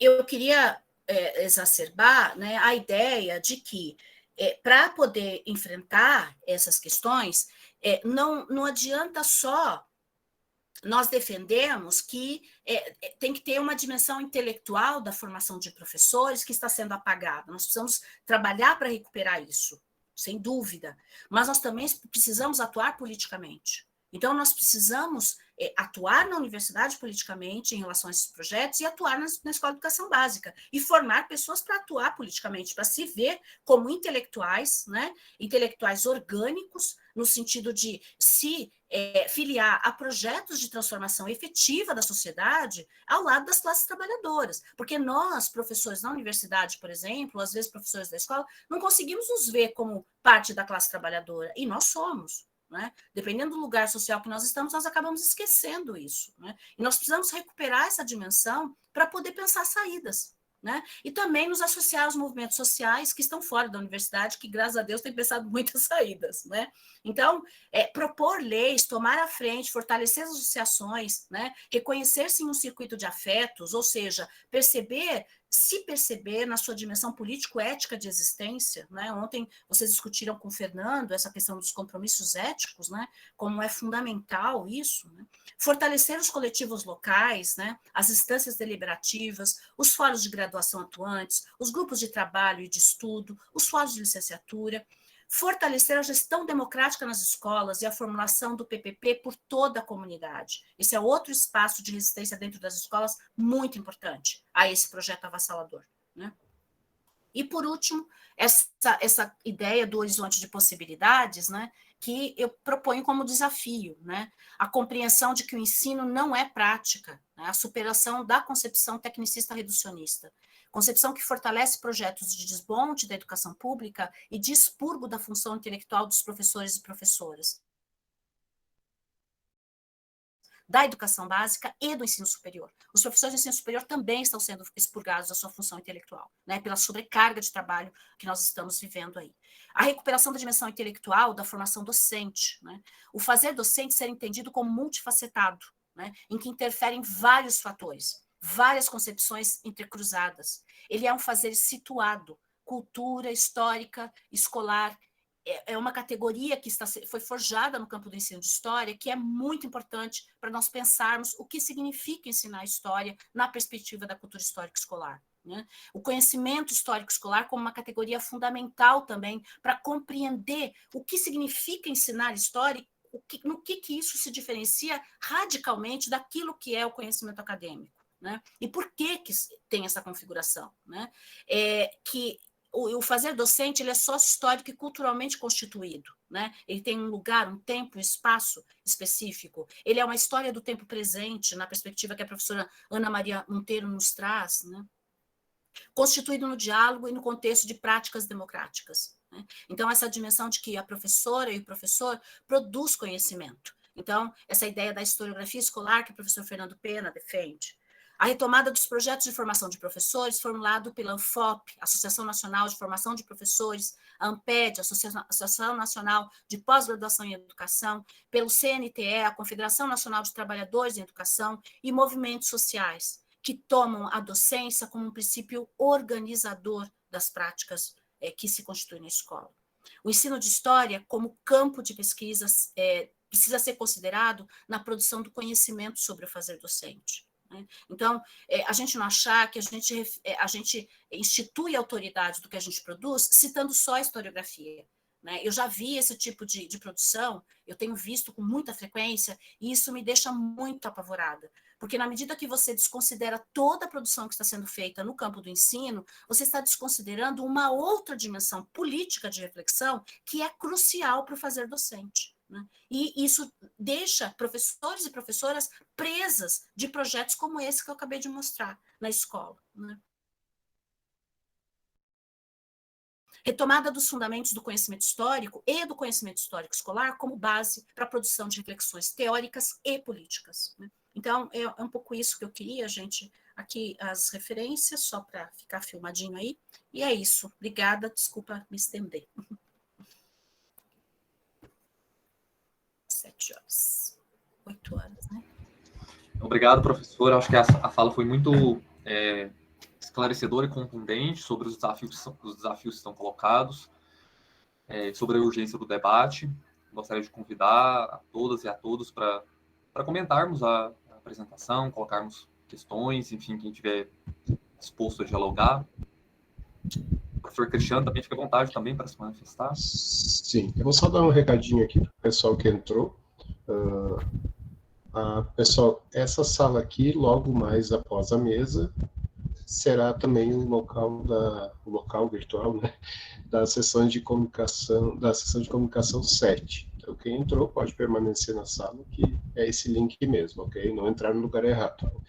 E a outra sala 8 é o outro link que eu coloquei no chat aí, ok? Só para vocês se encontrarem.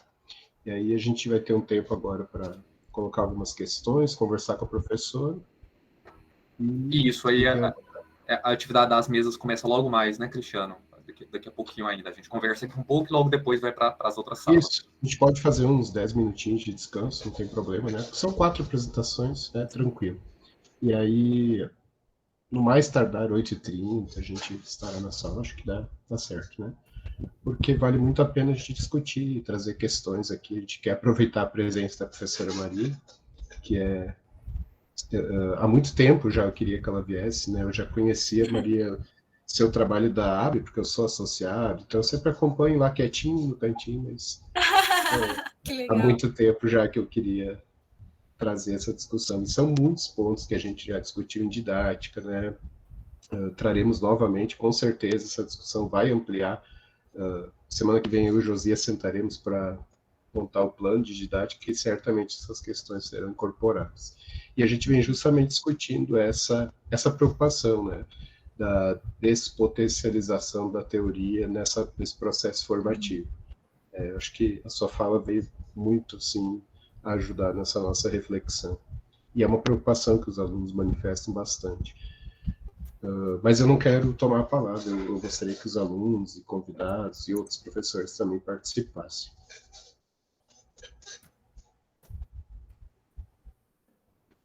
E aí, galera? Eu joguei muita coisa, né? O caminhão, eles devem estar todos pensando.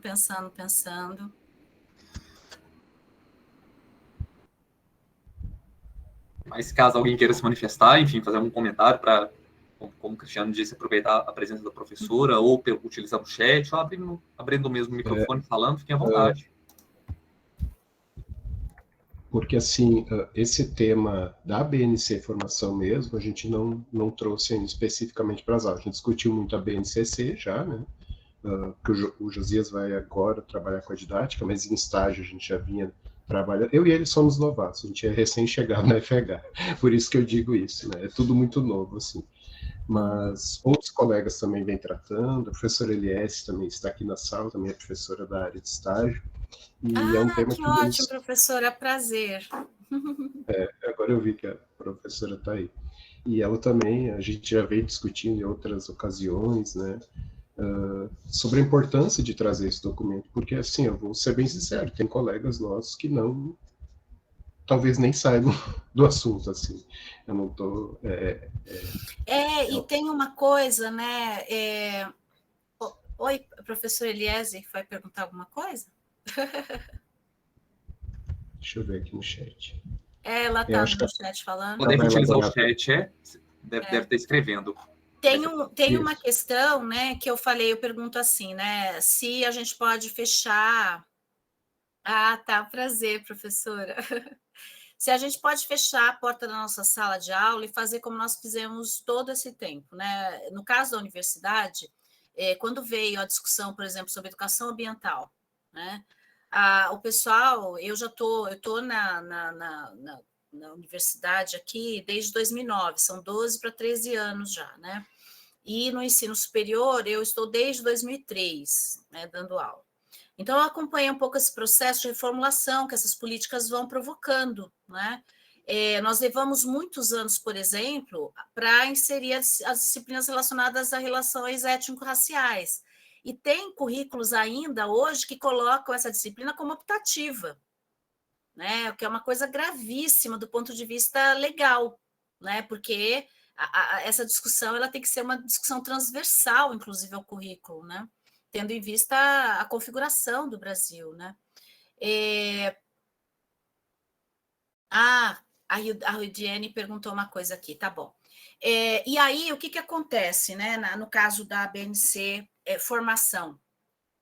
Ela é uma política que está articulada a várias outras. Então, não tem como evitar a BNC Formação. No caso de educação ambiental, veio para a gente a deliberação, aí veio assim, do setor administrativo lá burocrático, joga aí na ementa, educação ambiental. Foi um tal de todo mundo escrever educação ambiental na sua ementa, coisas assim, que não tinha absolutamente nada a ver, colocou todo mundo lá e ninguém ensinou, ninguém abordou até hoje a educação ambiental.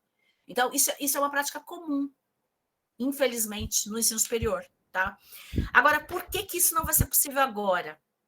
Por vários motivos. O primeiro é que a BNC Formação ela está articulada com um conjunto de políticas, como, por exemplo, o exame de certificação. Então, nós temos o projeto que vai tornar o exame Ai, me fugiu a prova que é feita no final, é o ENAD. O ENAD, que era por amostragem, e de vez em quando saía a história, saía a pedagogia, não era todo ano, vai se tornar anual, né?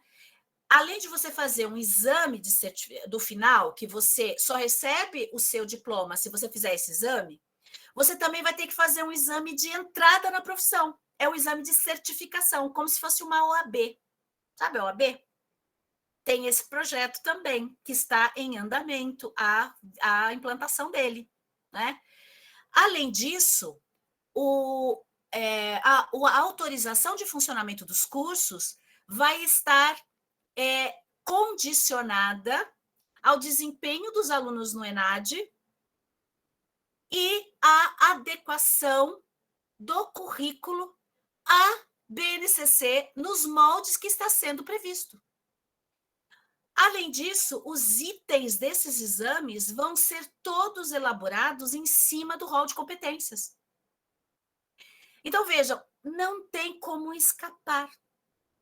O que está previsto para os professores de nível superior nessa reforma é que eles se tornem treinadores de professores. É o que nós vamos nos tornar nessa reforma. É claro que nós estamos brigando para derrubá-la, porque, inclusive, foi o Movimento Trabalhadores na Educação mobilizado que conseguiu segurar mais um ano, porque era para todos os currículos estarem adequados até dezembro do ano passado, tá? Pelo prazo que a resolução deu. Só que se entrou com briga jurídica, briga política, briga de tudo quanto foi lado pelas associações, a pressão, né, mobilização, conseguiu estender até o final desse ano. Então, a perspectiva que nós estamos é de derrubar essa resolução.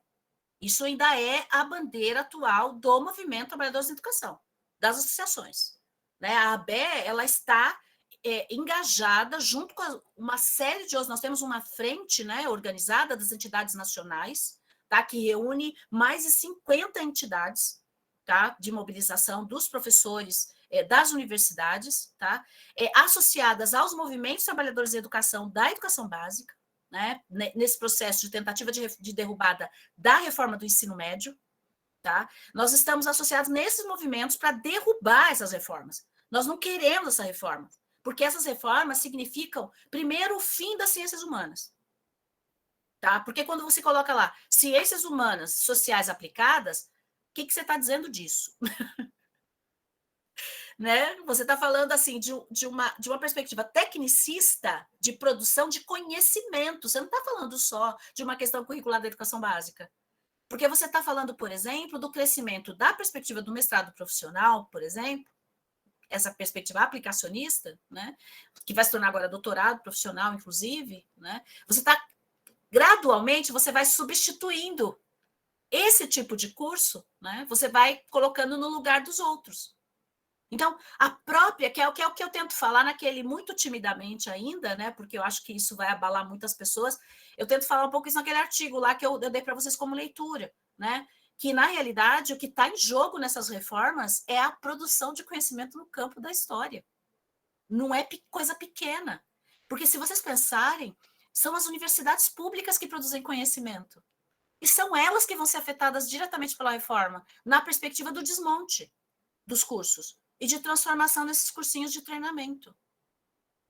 Então, como que a gente vai conseguir produzir conhecimento se nós vamos nos tornar técnicos, treinadores de alunos, né? De professores? Aí aqui, olha, a Rudiane perguntou uma coisa. Posso ler aqui, Cristiano? Posso? Porque eu estou com o chat aberto, estou vendo as perguntinhas. Posso ir? Sim. Tem uma pergunta da professora Patrícia, que é da rede municipal. Tem uma do Rudiane, que é o nosso aluno de estágio 2, né, Rudiane? Você está no estágio 2 ou 3? Perdi agora. Eu acho que são essas duas. Isso, Rudiane, isso, que bom. Depois tem homem. Tem a Patrícia. Masculino. Sexo masculino. Eu falei Rudiane, falei isso? E tem a Patrícia, que é... Deixa eu só ver aqui. Esse chat... Patrícia. Josias, você quer ler as perguntas? Você que é o mediador, eu estou me metendo aqui. Não, tudo bem, sem problema, Cristiano. Pode ficar à vontade. Eu posso ler sim a pergunta, vou colocar aqui do Rudiane primeiro. Ele fala que gostaria que, se fosse possível, a professora comentasse contar a sua história de contato e experiência com a BNCC. Eu acho que ele... Então, olha só, eu por conta de ter sido professora de práticas, né, no curso de História em Três Lagoas, eu fui professora das práticas, né, e do estágio, e fui coordenadora do PIBID, né, durante 6 anos. Então, nesse processo, eu fui tomando pé das políticas curriculares, por conta que eu tinha que estudar isso para poder dar aula, trabalhar com os alunos e etc. Né? Então, me influei com os PCNs, com todas as políticas, todas as reformas do ensino médio, etc. Só que o meu contato se tornou mais formal em termos de pesquisa a partir de 2015, quando eu assumi a disciplina de políticas educacionais. E a partir disso, o que aconteceu? Todo semestre eu dava uma aula aberta da disciplina de políticas educacionais, até que em 2018 eu dei uma aula aberta, e assim, as aulas abertas, elas iam 40, 50 pessoas, ela certificava, sabe, a gente divulgava na internet, meus alunos faziam tudo uma, né, porque esses salamaleques, são eles que fazem, eu não entendo nada, né, fazia os cartazinhos, espalhava pela universidade, divulgava nas redes, aí ia 40, 50 pessoas, né, iam para essa aula, além dos alunos, que eram 30, 40 alunos. Quando eu chamei a da BNCC em 2018, foi em abril de 2018, vieram mais de 400 pessoas. E aí não cabia no auditório, foi um tumulto. Teve professor que saiu do campus, atravessou andando com seus alunos atrás. Assim, a gente via os professores chegando com aquelas fileiras de aluno atrás deles, todo mundo invadindo o auditório. Gente, foi um negócio, o auditório cabia 200 pessoas, e assim, foi um negócio, as pessoas começaram a invadir a sala, pegar cadeira, trazer para o auditório, aquele negócio ficou um caos. E aí, até tem um vídeo no nosso canal dessa aula, que foi uma aula que eu trouxe alguns professores para falarem sobre a BNCC, né? Na perspectiva crítica, né? E durante muito tempo, essa ideia de crítica à BNCC, a palavra crítica associada à BNCC aparecia praticamente só no nosso vídeo, no YouTube. Porque as falas que aparecem em primeiro lugar da BNCC são todas das fundações ou dos cursos preparatórios. Então, eles só referendam a BNCC, eles não fazem análise crítica, né, de contextualizar essa política. Né? Então, nesse momento que eu começo, e aí os professores me cercaram, assim, no final, os professores da universidade, da educação básica, o pessoal da Secretaria de Educação, me cercaram e falaram assim, Maria, precisa fazer mais esses eventos para explicar o que está acontecendo, porque a gente olha para esse documento, a gente não consegue enxergar essas coisas que você falou, e agora que você está falando, a gente está enxergando. Né? Para vocês verem, quer dizer, é esse o efeito que esses caras construíram, né? Da gente não conseguir enxergar determinados elementos que estão articulados com essas políticas, porque eles ocultam em todo o processo. Né? A reforma do ensino médio ela está configurada dessa forma, esvaziada, com significantes generalizados, né? E a BNCC também. Né? A BNCFP ela é uma culminância de todo esse processo, né? Que vai atender a quem? Atender essas agências aí, essas empresas de formação, essas fundações que estão ganhando rios de dinheiro. Esse ICE está ganhando rios de dinheiro, gente, para implantar a reforma do ensino médio em vários estados. Né? Então, é disso que se trata. Você faz o quê? Você cria textos que os professores olham e não entendem nada. Falam, gente, mas não está escrito nada aqui. Aí eles viram, coitadinhos, eles são incompetentes, eles não conseguem porque eles são mal formados. Vamos contratar uma formação do ICE para ensinar o que é competência socioemocional. E aí você contrata a preço de ouro os caras para virem dizer para você o que é competência socioemocional.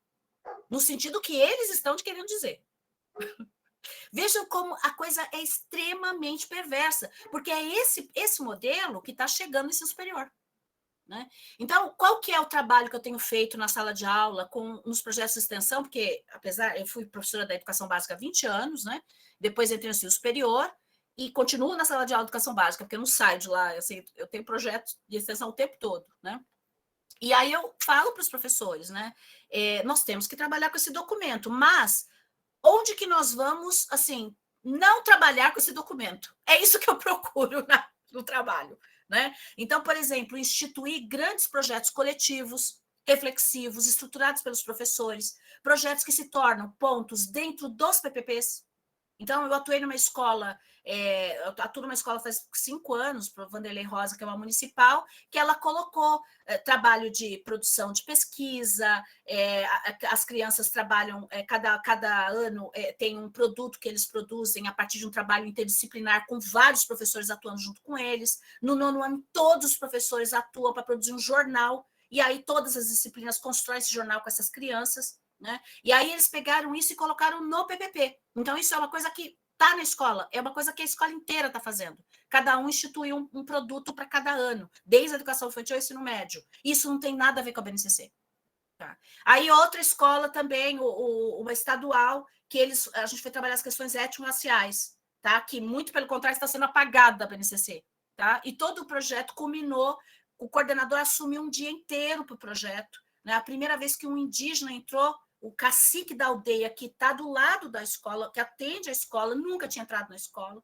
A gente construiu um projeto que conseguiu trazer esse cacique para dentro da escola, falou num evento para as crianças tudo sentadinhas, engomadinhas, penteadinhas, assistindo o cacique falar, coisa mais linda do mundo, entendeu? Não está na BNCC isso, né? Mas está no projeto piloto pedagógico da escola, porque eles incorporaram o projeto. Né? Aí veio a pandemia, a gente não conseguiu desenvolver, vamos retomar, entendeu? Então, a minha experiência com a BNCC tem sido essa. Eu chego aos professores, eles planejam lá, colocam coisas da BNCC, mas a gente faz outra coisa também, paralelamente, e constrói outros projetos. Tá? A gente não vai ficar configurando tudo a BNCC. E a gente está garantindo isso como projetos coletivos, porque individualmente os professores não vão conseguir segurar o rojão. E essa fórmula vale para a universidade também. Isso é uma perspectiva que está sendo defendida no campo, né? Das políticas de defesa da escola pública, né? Que é o coletivo que vai forjar a saída disso tudo, né? Aí, acho que está acabando o tempo, não está, não? Ixi, meu Deus, estou preocupada. Acho que temos mais um tempinho, professora. Tá. Eu acho que a Patrícia faz mais um comentário aqui no chat, ela fez que as escolas de Goiânia, ela coloca, né, já estamos percebendo uma mudança na configuração curricular, na organização do trabalho pedagógico. Ela cita que adicionaram, né, as disciplinas de núcleo diversificado nomeadas projetos complementares, possivelmente, né, aí no contexto das novas disciplinas que passam a ocupar esses espaços, igual o projeto de vida.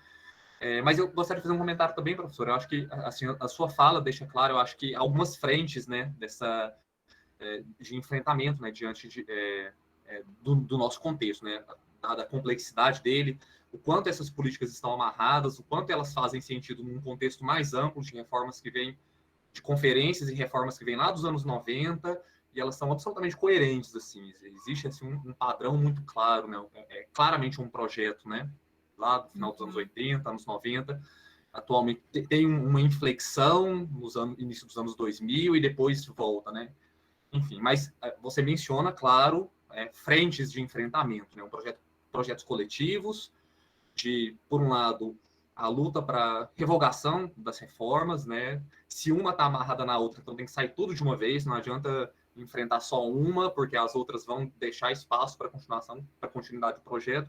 E além dessa perspectiva maior, as perspectivas talvez a gente poderia chamar de micro, né? Que são esses enfrentamentos mais coletivos, mais locais, a partir dos quais pode se construir propostas contra-hegemônicas dentro da própria hegemonia, dentro do próprio discurso. Você, então, consegue encontrar ali as brechas, se esse significante é tão amplo, né, tão vazio, né, você constrói coisas e insere coisas ali para construir, vamos dizer assim, aquelas micro-resistências. Né? Então, eu acho que a gente percebe claramente, né, a complexidade do cenário, mas as possibilidades de fazer esse enfrentamento em diferentes níveis, em diferentes perspectivas.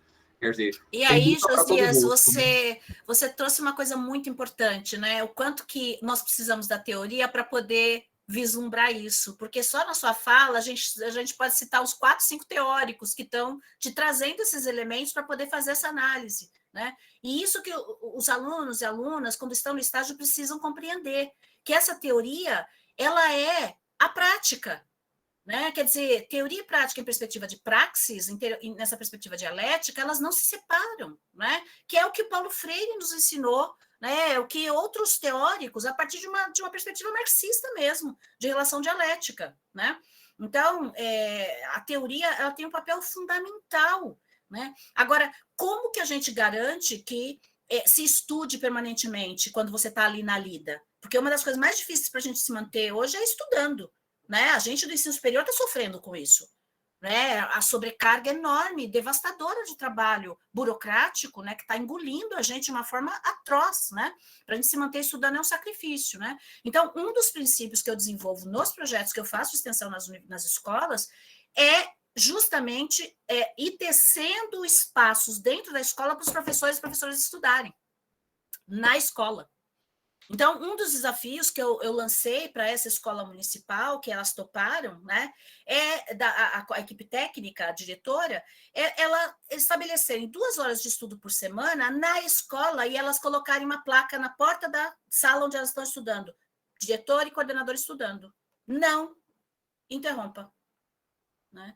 E aí é engraçado que tem uma foto até no meu Facebook, eu até repliquei a foto delas, elas 2 paradinhas na frente da placa, né? Que foi um desafio que eu lancei para Rio Brilhante, a prefeitura de Rio Brilhante, que eu dei a formação lá para diretoras, coordenadoras, e eu falei, como é que vocês querem cobrar das crianças que sejam estudantes, que valorizem a cultura, o saber, né? A formação intelectual, se vocês não estudam? Né? Quantos livros vocês leram esse ano? Não é? Então, se nós não referendamos, né, e nós não fortalecemos essa ideia dentro da escola de que é preciso se manter estudando, né, a máquina engole os professores e professoras. Então, isso é uma das funções dos professores da universidade, de se posicionar diante dessas escolas e, como pessoa que fala de fora, tentar ajudá-las e ajudá-los a pensar sobre essas demandas que precisam ser constituídas dentro da escola. Né? O espaço para estudar dentro da escola. Estudar não pode ser um negócio para fazer em casa. Isso está errado. Isso está errado. O professor tem que ter hora para estudar na escola. Sabe? A gente perdeu isso. A gente perdeu isso. O professor, a professora fica lá, como diz, corrigindo, não é nem lendo, né, os alunos, os trabalhos dos alunos, é corrigindo, porque parte do pressuposto está tudo errado já, né? Mas tudo bem, isso aí é uma parte da minha outra pesquisa. Você fala assim, eu uso o meu tempo aqui de HTPC, o horário, para ler o trabalho, prepará-lo. Eu falei, não, você precisa usar uma parte do HTPC para estudar. Que hora você vai usar? Isso também é outro trabalho, outra batalha dentro das escolas. Recuperar essa dimensão do intelectual. Né? Porque não interessa para essas políticas que a gente recupere isso, né? Aí a professora Eliese, ela colocou alguma coisa aqui. Claro, professora, pode sim. Claro, por favor. Vou adorar. Pode entrar em contato, sim. Mas acho que é isso, gente. Ô, Rudiene, tá tão bom ver a sua carinha do professor José. Mas eu entendo, viu, gente? Não fica preocupado em abrir a câmera, porque eu sei. Ontem, por exemplo, eu fiz reunião com umas alunas, coitada, caiu porque acabou o pacote de dados inteirinho da coitada, que era para usar na semana em outras aulas. O pacote dela acabou na nossa reunião de 3 horas. Então, eu entendo, não precisa abrir a câmera, não. Bom, professor, acho que a gente poderia, enfim, ficar muito mais tempo, né? Mas o Cristiano ali já está me olhando, já, enfim, porque porque o horário, as próximas né, sessões, né?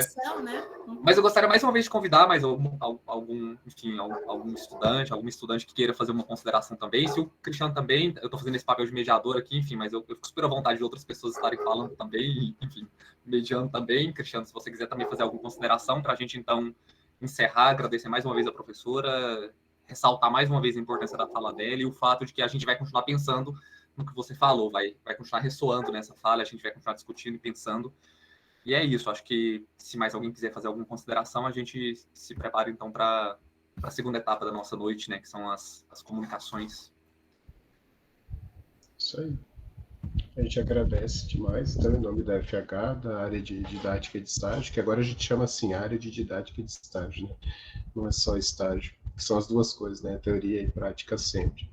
E é isso, a gente vai partir para as salas então, de comunicações. Agradecemos demais, professor. Seu texto já vai virar referência da disciplina, a gente já vai ter mais diálogos aí pela frente. Mato Grosso e Goiás é pertinho, né? Nós estamos aí, ó, do lado. Isso aí. Se bem que eu tô ficando assim, eu assisto aquela novela das 8, daquela das 9 agora, meu Deus do céu, né? Aí eu falo, quando eu morava em São Paulo, tudo bem, não tava nem aí, mas agora que eu tô aqui, eu falo, ai, meu Deus, olha as representações que esses caras estão. Ai, não dou conta daquilo. Haja teoria para explicar. Haja teoria. Eu queria agradecer a presença dos meus orientandos aqui também, tá? Daniele Navarro, ela faz um trabalho sobre o processo de apagamento do pensamento histórico, social na educação infantil, né? Analisando a Base Nacional Comum Curricular para a educação infantil, né? Tem aí o Felipe também. O Felipe, cadê? Acho que ele, não sei se ele está aí ainda, mas ele falou oi. Está fazendo um trabalho bonito sobre ele, é cabeleireiro, está se formando em pedagogia e está pensando sobre a função da pedagogia para outras profissões. E a gente está pensando nesse papel educativo que ele tem enquanto cabeleireiro, né? Uma pessoa que é subordinada à indústria da beleza, né? O que é o belo? Né? Como é que se institui isso na indústria? Como é que isso se impõe, né? Enquanto narrativa para as pessoas? Ele estava pensando na questão das crianças, né? As crianças alisando o cabelo, fazendo unha colada, fazendo um horror. Enfim, e aí a Maria de Fátima também, a Gresiela, que é da matemática, ela faz um exame das políticas de ensino médio e o papel dos professores de matemática. Nós estamos aí investigando essas políticas, gente, para falar mal delas. Ai. Tá bom, muito obrigada, mais uma vez. Meninos. Boa sorte nesse trabalho, é muito bom ver gente nova, gente jovem atuando, e espero encontrar vocês no encontro de história, de ensino de história, esse ano e ano que vem. Isso aí. Valeu, então. A Márcia também estava aqui, ó, a professora Márcia Bortoli, que é da Rede de Dourados aqui, que é do nosso grupo de pesquisa, e que está fazendo um trabalho a gente está fazendo sobre projeto de vida, analisando esse maldito projeto de vida. Como tem ocupado as aulas de história, né? Professores de história estão dando aula de projeto de vida. Um horror. Enfim. Tá bom? Obrigada, gente. Obrigado, professora. Obrigado, professor. Pessoal. Agradeço a presença de todas e todos. Tchau, gente. Até mais. Foi uma verdadeira aula aqui hoje. Obrigado. Obrigada, viu? Obrigada pela presença.